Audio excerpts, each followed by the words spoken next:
think a lot of people get bogged down with accessibility. They tend to think of disabled people and things like that, whereas it's not that at all. It covers everything, you know, basically from young mums with very young children right the way through to the elderly and everybody else in between. It's not necessarily difficult to do it. No. If you have a project where you get the opportunity to design and build these features in from the onset, then it's relatively easy and very, very cheap to do.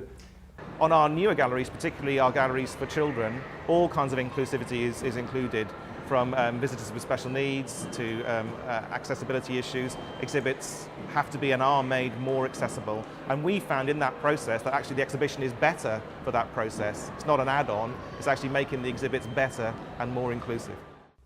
I think it's a very loyal market, because once they've found somewhere that they're comfortable with and they know the layout, they tend to book that same cottage year in and year out. So really it's very good for business. I think it's very important to have a detailed website.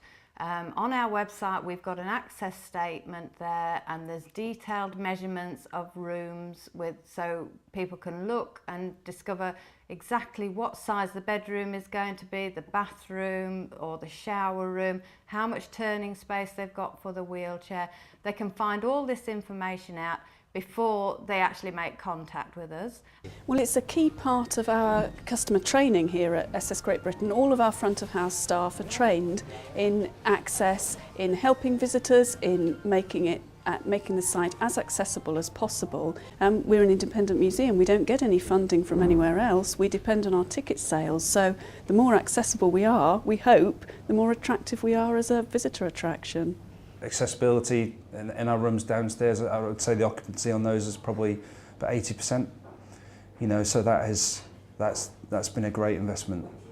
So yeah, no, very, very important. And it's particularly, I think, stands out in this situation where we can have groups up to 24. If you have one person that has special needs, you wouldn't want to lose the whole booking just because of one person, and because we can therefore say that we have the facilities, particularly in one apartment, we might save the whole booking. Well, we have an accessibility policy for each of our beaches, and then we try and make it clear when we're open, how available things are, what facilities are on the beach. We have a lot on our website, actually giving details of that. We produce large-scale menus, we have wheelchair access, you know, so we try and cover the whole range of elements. And staff training is a big part as well, clearly. Making sure that, because we are basically a counter-service operation, making sure they're very tuned into the need of the customer, maybe taking the food out for them or going outside to take an order, those sorts of things to make sure that all customers feel welcome and valued. The sort of things we do at the National might include assisted performances, for instance, audio-described performances for blind people, touch tours before a show. I'd say that's a real highlight. It's a highlight for our staff, highlight for the actors, the technicians. It's a real inclusive, fun experience.